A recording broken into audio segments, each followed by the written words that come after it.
నమస్తే, welcome to our channel. నేను మెసిరి. రానున్న రోజుల్లో ప్రధానమంత్రి నరేంద్ర మోదీ గారు అయితే ఆంధ్రప్రదేశ్లో పర్యటించనున్నారు. 4 సభలలో అయితే పార్టిసిపేట్ చేయబోతున్నారు. అప్పుడు అంటే ఆ సభల తర్వాత కూటమి అనేది నిజంగానే కూటమిగా ఉండబోతుందా, లేకపోతే ఇది ఒక పైన మెరుగులు మాత్రమేనా? నిజంగా కూటమిలో అంత మంచి అంటే వాళ్ళ మధ్యన సఖ్యత ఉందా లేదా అనేది అయితే తెలిసిపోతుంది. సో ఈ అంశాన్ని మనకి వివరించడానికి మనతో పాటు ఉన్నారు ప్రముఖ senior journalist, political analyst CS Rao గారు. నమస్కారం. నమస్తే సార్. ఇప్పుడు చూస్తున్నట్టయితే రానున్న రోజులలో ప్రధానమంత్రి గారు మోదీ గారు అయితే ఆంధ్రప్రదేశ్లో పర్యటించబోతున్నారు. 4 సభలలో పార్టిసిపేట్ చేయబోతున్నారు అని చెప్పేసి అయితే మనకి వార్తలు ఉన్నాయి. సో ఈ పార్టిసిపేషన్ తర్వాత అంటే అక్కడ ప్రసంగించిన తర్వాత ఈ కూటమి అనేది నిజంగా వాళ్ళు ఇష్టానుసారంగా చేసుకున్న కూటమేనా, లేకపోతే పైన మాత్రం చేసిందా అనేది తెలియబోతుంది అని చెప్పేసి కూడా అంటున్నారు. ఇందులో వాస్తవం ఉందంటారా మరి? సో ఒకటేంటంటే ఇలాంటి అనుమానం రావడానికి కారణం ఏంటి అని అంటే బీజేపీ వ్యవహరిస్తున్నటువంటి తీరు. ఎందుకు బీజేపీ వ్యవహరిస్తున్నటువంటి తీరుని మనం ప్రశ్నార్థకంగా చూస్తున్నాము అని అంటే ఇటీవల కాలంలో చిలుకలూరుపేటలో ఒక సభ జరిగింది. తొలి సభ అదే. కూటమి ఏర్పడిన తర్వాత జరిగినటువంటి మొట్టమొదటి సభ చిలుకలూరుపేట సభ.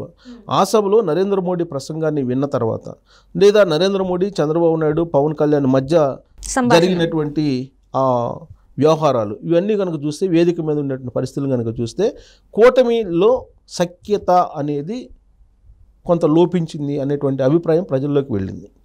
దాన్ని వైఎస్ఆర్ కాంగ్రెస్ పార్టీ మరింత ఎలివేట్ చేసింది. కూటమిగా ఏర్పడ్డారు కానీ ఆ కూటమికి సఖ్యత లేదు అనేటువంటి అభిప్రాయాన్ని చాలా బలంగా తీసుకెళ్ళగలిగింది వైఎస్ఆర్ కాంగ్రెస్ పార్టీ. ఆ విషయంలో విజయం సాధించింది. అందుకే కూటమి ఏర్పడిన తర్వాత కూటమికి ముందుండేటువంటి గ్రాఫ్ కన్నా కూడా తెలుగుదేశం పార్టీ, జనసేన గ్రాఫ్ పడిపోయింది కొంతవరకు. సో ఆ కూటమికి సంబంధించినటువంటి గ్రాఫ్ పడిపోవడానికి కారణం ఏంటంటే ప్రధానమంత్రి నరేంద్ర మోడీ చిలుకలూరుపేట సభ అని చెప్పొచ్చు. ఆ సభలో ఆయన చేసినటువంటి ప్రసంగం, ఆయన చేసినటువంటి ప్రసంగంలో అభ్యంతరకరమైనటువంటి అంశాలు కొన్ని ప్రజలు చర్చించుకుంటున్నారు.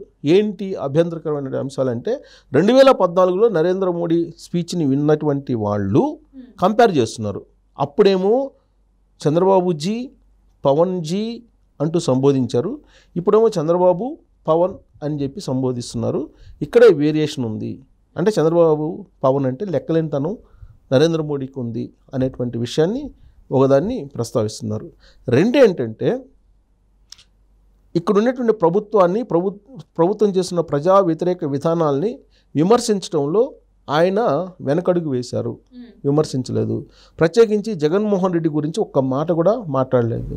ఆయన కేవలం మంత్రుల యొక్క అవినీతి గురించి మాట్లాడాడు కానీ జగన్మోహన్ రెడ్డి చేసినటువంటి అవినీతి గురించి కానీ, జగన్మోహన్ రెడ్డి ప్రభుత్వం మీద కానీ ఎలాంటి కామెంట్లు చెయ్యలేదు.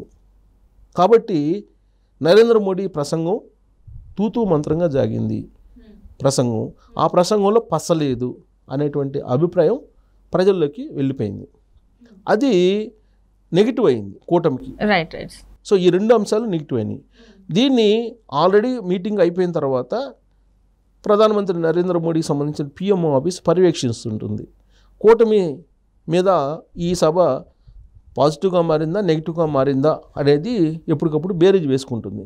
ఆ బేరీజ్ వేసుకున్నటువంటి క్రమంలో పాజిటివ్ కన్నా నెగిటివే ఎక్కువగా ఉంది నరేంద్ర మోడీ వచ్చినందువల్ల, చిలుకలూరుపేట సభలో ఇచ్చినటువంటి ప్రసంగం కారణంగా అనేది వాళ్ళకు వచ్చినటువంటి ఫీడ్బ్యాక్. ఇక ఆ సభలో కోఆర్డినేషన్ కనుక చూస్తే ఎక్కడా కూడా కోఆర్డినేషన్ కనిపించలే. ప్లస్ అక్కడ అరేంజ్మెంట్స్ కానీ లేదా అక్కడ స్లీపర్ సెల్స్గా ఏర్పడి వైఎస్ఆర్ కాంగ్రెస్ పార్టీకి సంబంధించినటువంటి వాళ్ళు చేసినటువంటి అక్కడ డిస్టర్బెన్స్ కానీ ఇవన్నీ కనుక చూస్తే నరేంద్ర మోడీ సపోర్ట్ లేకుండా జగన్మోహన్ రెడ్డి స్లీపర్ సెల్స్ని అక్కడ పంపించే అవకాశం ఉందా అనేటువంటి ఒక ప్రశ్న కూడా వస్తుంది. సో ఇక్కడ ఈ 3 పాయింట్లను కనుక చూస్తే కూటమి కరెక్ట్గా లేదు అనేది ఒక అభిప్రాయం ఇప్పటి వరకు ఉంది. సో ఇక దీనికి రాబోయేటువంటి రోజుల్లో ఒకవేళ దీన్ని సరిదిద్దేటువంటి పరిస్థితి ఉందా, ప్యాచప్ చేసేటువంటి అవకాశం ఉందా అని అంటే ప్యాచప్ చేసే అవకాశం ఉంది. ఎందుకంటే ఎన్నికలు మే 13 కాబట్టి పోలింగు, ఈ లోపల ఒక 4 సభలు నరేంద్ర మోడీతో పెట్టించాలి, కూటమి సభలు పెట్టించాలి, దానికి నరేంద్ర మోడీని చీఫ్ గెస్ట్గా పిలవాలి అనేటువంటి ఒక అభిప్రాయానికి వచ్చింది కూటమి. దాంట్లో వైజాగ్లో ఒక సభ, తర్వాత అనకాపల్లిలో ఒక సభ, రాజమండ్రిలో ఒక సభ, అలాగే తిరుపతిలో ఒక సభ పెట్టించాలి అనేది ఒక టెంటేటివ్గా అనుకున్నారు. 4 సభలు అయితే పెడుతున్నారు. సో దానికి సంబంధించిన డేట్స్ అయితే రావాలి. ఇంకా డేట్లు ఫిక్స్ కాలేదు కానీ బట్ 4 సభలు అయితే కూటమి సభలు పెట్టాలి. ఆ కూటమి సభలకి నరేంద్ర మోడీ వస్తారు, రావాలి అనేది ఒకటి. ఈ 4 కాకుండా అమిత్ షా తోటి కూడా 1-2 సభలు చీఫ్ గెస్ట్గా పెట్టేటు, అలాగే నడ్డా, బీజేపీ జాతీయ అధ్యక్షుడు నడ్డా కూడా వస్తుంటారు. అయితే వీళ్ళందరికన్నా కూడా నరేంద్ర మోడీ వచ్చేటువంటి సభల కోసమే అందరూ చూస్తూ ఉన్నారు. కారణం ఏంటంటే చిలుకలూరిపేట సభలో ఆయన ఇచ్చినటువంటి ప్రసంగం ఏ విధంగా అయితే నష్టపరిచిందో కూటమికి, దాన్ని పూడ్చాలంటే కనుక నరేంద్ర మోడీ ద్వారానే పూడ్చాలి, వేరే వాళ్ళ ద్వారా పూడ్చలేవు.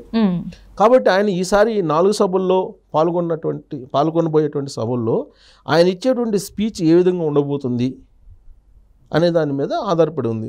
ఆయన కనుక అగ్రెసివ్ స్పీచ్ ఇచ్చి ప్రజా వ్యతిరేక కార్యక్రమాలని జగన్మోహన్ రెడ్డి చేశారు, జగన్మోహన్ రెడ్డి దోపిడీ గురించి కానీ, లేదా జగన్మోహన్ రెడ్డి పరిపాలనలో ఉండేటువంటి అక్రమాల గురించి కానీ, జగన్మోహన్ రెడ్డి చేసినటువంటి అప్పుల గురించి కానీ, లేదా జగన్మోహన్ రెడ్డి చేసినటువంటి 3 రాజధానుల గురించి కానీ, లేదా జగన్మోహన్ రెడ్డి చేసినటువంటి అరాచకాల గురించి కానీ, అరెస్టుల గురించి కానీ మాట్లాడితే ఈ జరిగినటువంటి నష్టం పూడేటువంటి అవకాశం ఉంది. అప్పుడు కూటమికి సంబంధించి పాజిటివ్ సిగ్నల్స్ వచ్చేటువంటి అవకాశం ఉంది, కూటమికి అనుకూలం అయ్యేటువంటి అవకాశం ఉంది. At the same time Narendra Modi 4 సభలకు పార్టిసిపేట్ చేయడానికంటే ముందు ఆంధ్రప్రదేశ్లో ఉండే చీఫ్ సెక్రటరీని అలాగే డీజీపీని ఇద్దరిని మార్చాలి, బదిలీ చేయాలి. సో బదిలీ చేయడం, అసలు ఎన్నికల ప్రక్రియకి దూరంగా ఉంచడం, ఏదో ఒకటి చేయాలి అది. ఆ తర్వాత నరేంద్ర మోడీ స్పీచ్, నరేంద్ర మోడీ ఆ స్పీచ్లో ఏం చెప్తారు అనే దాని మీద కూటమి యొక్క భవిష్యత్ ఆధారపడి ఉంది. లేదంటే దొంగాట ఆడుతున్నారు బీజేపీ, ఇప్పటి వరకు కూడా దొంగాట ఆడుతుంది బీజేపీ అనేటువంటి ఒపీనియన్ కొంతమందిలో ఉంది. అది బలపడేలాగా యాక్టివిటీస్ కూడా కనిపిస్తున్నాయి. కాబట్టి ఈ దొంగాట కాదు, ఇది నిజమైన ఆటేను.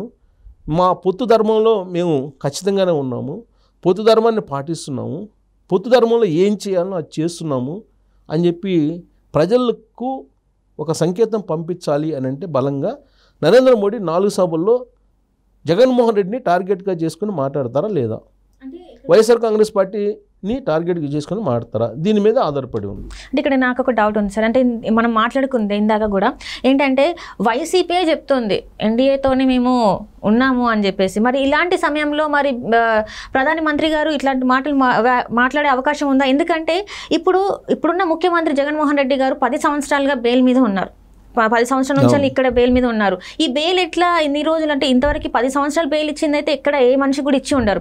దీనికి సహకరిస్తుంది మరి కేంద్రమే కదా సార్. సో ఇలాంటి ప్రశ్నలన్నీ లేవనెత్తుతారని చెప్పేసి ఆయన గురించి మాట్లాడే అవకాశం ఉండదు కావచ్చు కదా. మాట్లాడితే ఒకవేళ జగన్మోహన్ రెడ్డి గురించి మాట్లాడితే ఫస్ట్ తప్పు వీళ్ళదే అవుతుంది అని చెప్పేసి వాళ్ళు మాట్లాడకుండా ఉన్నారేమో అని అనుకోవచ్చు కదా సార్. మరి ఇప్పుడు దాని అన్నిటికీ ప్యాచ్ వర్క్ చేసేటువంటి టైం వచ్చింది. ఇప్పుడు ఈ టైంను ఉపయోగించుకోవాలి బీజేపీ ఈ టైంను ఉపయోగించుకొని ఆ చేసినటువంటి తప్పులన్నింటినీ కనుక సరిదిద్దుకునేటువంటి ప్రయత్నం చేయకపోతే బీజేపీతో పాటు బీజేపీతో వెళ్ళినటువంటి పార్టీలు కూడా మునిగిపోతాయి. ఈ కూటమికి సంబంధించి నమ్మకం అనేది కలిగించాల్సిన బాధ్యత బీజేపీ మీద ఉంది, ప్లస్ నరేంద్ర మోడీ మీద ఉంది ప్రత్యేకించి. ఇప్పుడు కూటమితోటి మేము ఉన్నామని చెప్పి వైఎస్ఆర్ కాంగ్రెస్ పార్టీ లీకులు ఇస్తుంది.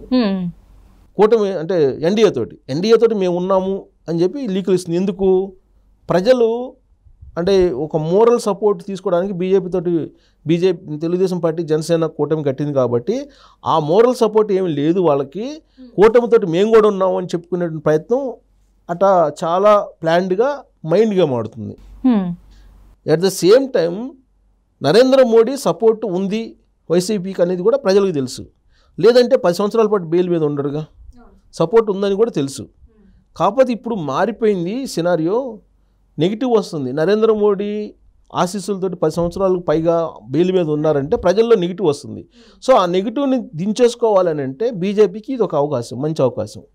ఇప్పుడు కనుక నరేంద్ర మోడీ కనుక అగ్రెసివ్గా జగన్మోహన్ రెడ్డి మీద, వైఎస్ఆర్ కాంగ్రెస్ పార్టీ ప్రజా వ్యతిరేక పాలన మీద కనుక ప్రసంగించి రాబోయేటువంటి రోజుల్లో మేము అరెస్ట్ చేస్తాము, విచారణకు ఆదేశిస్తాము అని కనుక ఆయన కనుక హామీ ఇస్తే, తెలంగాణలో ఏ విధంగా అయితే హామీ ఇచ్చారో కల్వకుంట్ల ఫ్యామిలీని మేము జైల్లో పెడతాము, విచారణ చేస్తాము, అక్రమాలను బయట పెడతాము, అక్రమాలకు సంబంధించి శిక్షలు వేస్తామని చెప్పి ఏ విధంగా అయితే చెప్పారో ఆ తరహాలో కనుక ఆంధ్రప్రదేశ్లో నరేంద్ర మోడీ చెప్తే ఖచ్చితంగా కూటమి సక్సెస్ అయ్యేటువంటి అవకాశం ఉంది.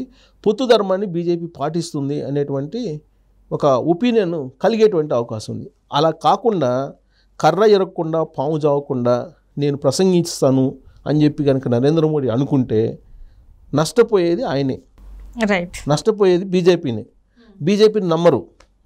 అసలే బీజేపీ మీద అనుమానం ఉంది ప్రజలకి. బీజేపీ ఓట్ బ్యాంక్ తక్కువ. ఇప్పుడు వాళ్ళు పోటీ చేసేటువంటి అన్ని చోట్ల కూడా జనసేన తెలుగుదేశం పార్టీ ఓట్లే కావాలి వాళ్ళకి.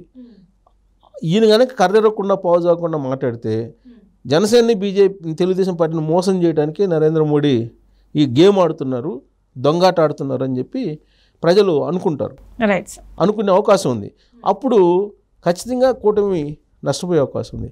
ఆ నష్టాన్ని పూడ్చేటువంటి బాధ్యత కానీ ఆ నష్టాన్ని పూడ్చేటువంటి కెపాసిటీ కానీ కేవలం నరేంద్ర మోడీకి ఉంది. అందుకే ఈ 4 సభలు అయిన తర్వాత ఇది దొంగాట లేదంటే నిజమైనటువంటి ఆట ఆడబోతుందా ఎన్నికల్లో బీజేపీ అనేది మనకు ఒక స్పష్టత వస్తుంది. Right. Thank you so much sir. Thank you.